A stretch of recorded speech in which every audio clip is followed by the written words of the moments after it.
Aha, ale to musím jako to musím totiž, víš co, Start má již povolen v jeskyně Šitelářová se Sibylou.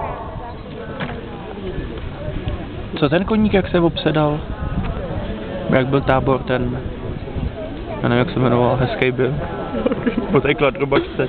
Igor, počkej, to je obsedaný se Sibylou. No. Jo, v pohodě, ten je zdrdej teďko. To je prostě tady Sibylka, to je prostě daleko inteligentnější, protože je to ženské. No. Co to tak všechno?